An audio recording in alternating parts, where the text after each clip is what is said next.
Monkey pox को लेकर WHO ने पब्लिक हेल्थ इमरजेंसी डिक्लेयर किया, जिसके बाद से भारत में भी जो स्वास्थ्य मंत्रालय है वो अलर्ट है। लगातार स्टेट्स को एडवाइजरी जो है वो जारी की जा रही है, स्टेट्स के साथ बैठक की जा रही है और कल यानी कि रविवार को एक संदिग्ध मामला आया है। हालांकि उस शख्स की इन्वेस्टिगेशंस चल रही हैं, कंफर्म केस अभी नहीं है, लेकिन आखिर मंकी पॉक्स को लेकर जो अलर्ट है, जो चिंताएं हैं, उस पर हम बातचीत करेंगे। इस वक्त मेरे साथ बातचीत करने के लिए मौजूद हैं डॉक्टर संजय राय। उनसे बात करते हैं। एम्स कम्युनिटी मेडिसिन के डॉक्टर हैं। सर, मंकी पॉक्स को लेकर लगातार अलर्ट्स हैं, स्वास्थ्य मंत्रालय बहुत अलर्ट दिखाई दे रहा है।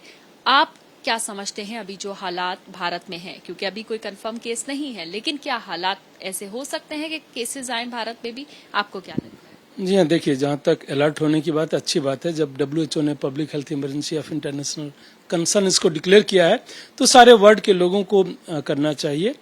सतर्क होकर हम सर्विलेंस कर रहे हैं, ये अच्छी बात है। सिर्फ मंकी पॉक्स के लिए नहीं, किसी भी इन्फेक्शियस डिजीज के लिए करते रहना अच्छी बात है कि हम जल्दी से डिटेक्ट कर लें, तो जो है करेक्टिव मेजर्स जो भी लेने होते हैं हम ले लें। जहाँ तक मंकी पॉक्स की बात है, ठीक है, डब्ल्यूएचओ ने डिक्लेयर किया पब्लिक हेल्थ कंसर्न, लेकिन यह बीमारी जो है इतनी नई नहीं है। देखा जाए तो पिछले 50 साल से ज्यादा से हम मंकी पॉक्स के बारे में जानते हैं।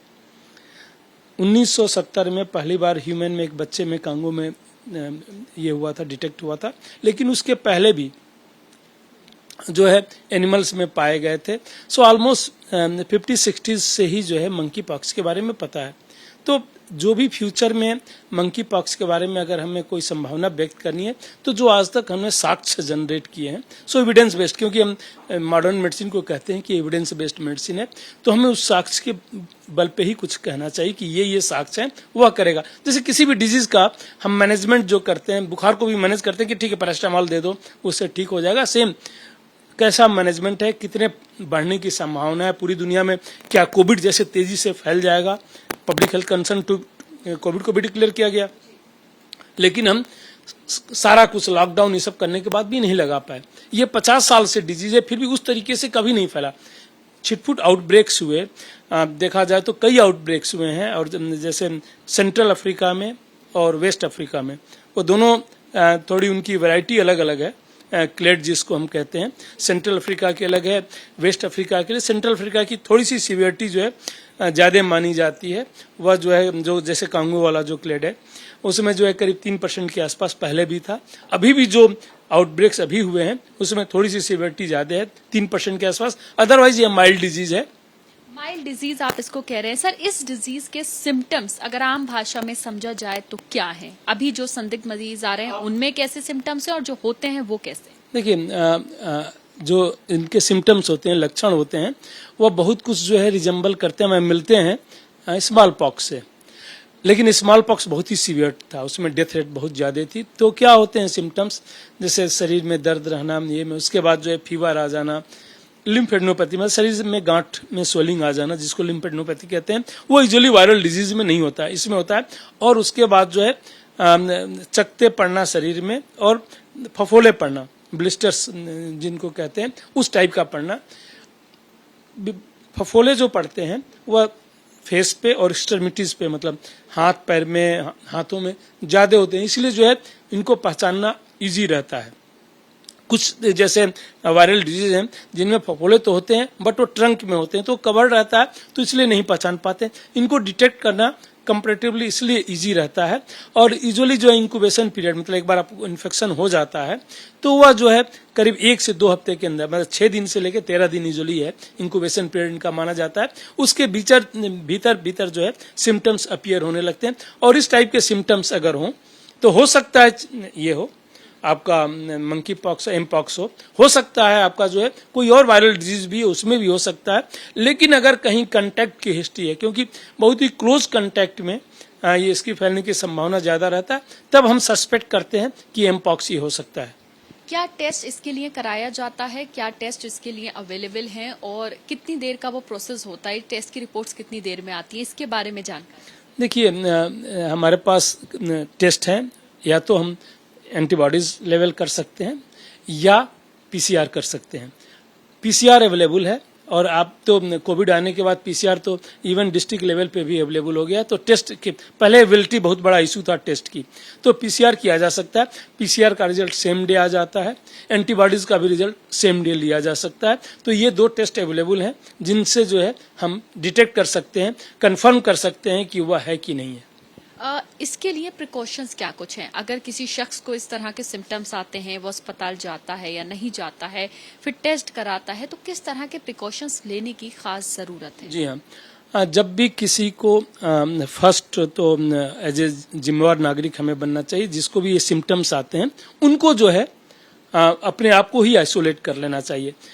यह बहुत ही क्लोज कांटेक्ट में होता है, इन्फेक्शियस है डिजीज, लेकिन कोविड जैसे हाईली इन्फेक्शियस नहीं है। नहीं तो अभी तक कई पेंडेमिक पूरी दुनिया में हो चुके होते, 50 साल से ज्यादा से इस डिजीज के बारे में हमें पता है, तो उतना इन्फेक्शियस नहीं है। न ही उस फैमिली का है जिस फैमिली का स्मॉल पॉक्स था, जिसको हम चेचक या बड़ी माता कहा करते थे, उसमें जो है पूरे गांव का गांव इन्फेक्ट हो जाता था, हाईली इन्फेक्शियस डिजीज था। मॉर्टेलिटी भी अच्छी खासी होती थी। मॉर्टेलिटी के बाद मतलब मृत्यु दर उसमें काफी ज्यादा थी, 30 से 40% तक मृत्यु दर हो जाती थी उसकी। जो लोग बच जाते थे उनमें जो है काफी लोगों में जो है प्रॉब्लम रहती थी, अंधा हो जाना, आंख की रोशनी चले जाना, ये सब होता था क्योंकि ब्लिस्टर उसके अंदर आ जाते थे। ये उतना इन्फेक्शियस नहीं है। बहुत ही क्लोज कांटेक्ट में जो सो स्किन टू स्किन टच में होने की संभावना रहती है, या हमने सेम बिस्तर शेयर किया है जिसपे वह क्यों अगर फफोले पड़े हैं वही बिस्तर हम शेयर कर रहे हैं, या उसके बहुत ही क्लोज कांटेक्ट में बहुत दिनों तक हैं। थ्योरेटिकली इससे भी हो सकता है, ड्रॉपलेट से हो सकता है जैसे कोविड फैलता है और ये, बट वो थ्योरेटिकल है। जितने केसेस डिटेक्ट होते हैं अभी तक वो क्लोज कांटेक्ट वाले हैं, ड्रॉपलेट वाले ऑलमोस्ट न के बराबर है। इसका मतलब यह है कि ड्रॉपलेट के लिए जो है बहुत ज्यादा एक्सपोजर चाहिए, बहुत लंबा एक्सपोजर चाहिए, तब हो सकता है ड्रॉपलेट से हो। तो थ्योरेटिकली ड्रॉपलेट से पॉसिबल है, बट पूरी दुनिया में तो अगर हमने ये पता कर लिया कि कैसे हो रहा है तो उनको हम रोक दें, तो वही प्रिवेंशन है कि कैसे अपने आप को बचाएं।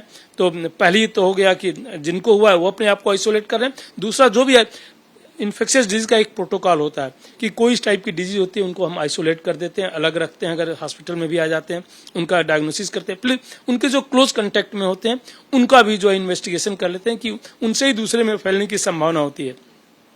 जो लोग कांटेक्ट में आए हैं ऐसे मरीज का, वो अभी थोड़ा सा अपने आप को सतर्क रहें और लोगों से थोड़ा सा क्लोज कांटेक्ट न रखें, तो इस बीमारी को इजीली कंट्रोल किया जा सकता है। कंट्रोल है, देखा जाए तो अभी 2 साल पहले 2022 में भी WHO ने डिक्लेयर किया था, और हिंदुस्तान में भी कुछ केस आए थे।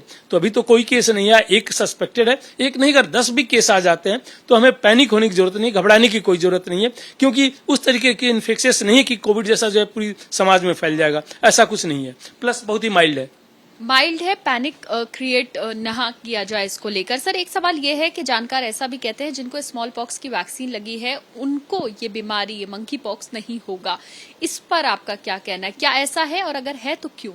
हाँ, क्योंकि उसी फैमिली का है तो क्रॉस प्रोटेक्शन होता है। मतलब सेम अगर वायरस इन्फेक्ट किया हुआ है तो जिनको स्मॉल पॉक्स हुआ या जिनको वैक्सीन लगी, क्योंकि स्मॉल पॉक्स की वैक्सीन भी लाइव वैक्सीन थी, तो जैसे इन्फेक्शन होता है उसी टाइप से काम करता था। तो बहुत सी स्टडीज हैं, बहुत सी रिसर्च होती है, क्योंकि 50 साल पुराना है, कोविड जैसा नया नहीं है कि कुछ भी हम संभावनाओं की बात करते रहते थे। ये इसमें जो है काफी रिसर्च हुआ है, और रिसर्च में ये पाया गया कि जिनको वैक्सीन लगी है स्मॉल पॉक्स की या जिनको स्मॉल पॉक्स हो गया है, वह करीब 80 to 90% के बीच में, ऑलमोस्ट 86% के आसपास जो है प्रोटेक्टेड है। सो बहुत ही हाई इफिकेसी है। और जिनको एक बार ये हो गया, आपको स्मॉल पॉक्स हो गया था, वो ऑलमोस्ट बहुत ही हाईली प्रोटेक्टिव है।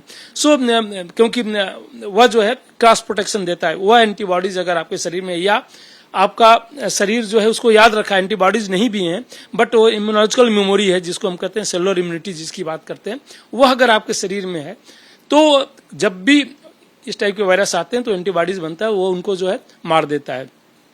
तो पहले से जानकारी शरीर को अगर है तो हाँ, लेकिन प्रॉब्लम है कि 80 के बाद से जो है कोई केस भी नहीं हुए इसके। वैक्सीनेशन जो है 1980 में हमने पूरी दुनिया में बंद कर दी थी, क्योंकि पूरी दुनिया से अगर एक डिजीज इरेडिकेट हुई जो पूरी दुनिया से जड़ से समाप्त होगी, तो वह इरेडिकेशन का मतलब होता है जड़ से समाप्त हो जाना, वह है स्मॉल पॉक्स। तो उसके बाद से वैक्सीन नहीं लगा, सिर्फ लैब में उसके वायरस है, लैब वैक्सीन है इसकी जो है कि कभी अगर ऐसा आउटब्रेक हो जाए क्योंकि आजकल तो बायोलॉजिकल वारफेयर में भी लोग यूज कर सकते हैं। तो इसलिए जो है वो प्रोटेक्शन देता है, अच्छा प्रोटेक्शन देता है। यंग लोगों में चूंकि इतना तेजी से नहीं फैलने वाला है, इसलिए ऐसे डरने की जरूरत नहीं है। बहुत शुक्रिया बात करने के लिए। तो इसको लेकर पैनिक होने की जरूरत नहीं है, डरने की जरूरत नहीं है। सिम्टम्स माइल्ड हैं, इलाज इसका अवेलेबल है। दिल्ली की अगर बात करें तो स्वास्थ्य मंत्रालय की तरफ से सफदरजंग हॉस्पिटल, आरएमएल और लेडी हार्डिंग हॉस्पिटल जो है वहां पर आइसोलेशन बेड्स और इलाज का जो इंतजाम है वो किया गया है। इसके अलावा दिल्ली में अगर बात करें तो जीटीबी हॉस्पिटल, एलएनजेपी हॉस्पिटल ऐसे अस्पताल हैं जहां पर बेड्स जो हैं अलग से रखे गए हैं अगर कोई मामला आता है मंकी पॉक्स का उसके लिए। फिलहाल आज स्वास्थ्य मंत्रालय की तरफ से सभी राज्यों को एडवाइजरी भी इसको लेकर जारी की गई है।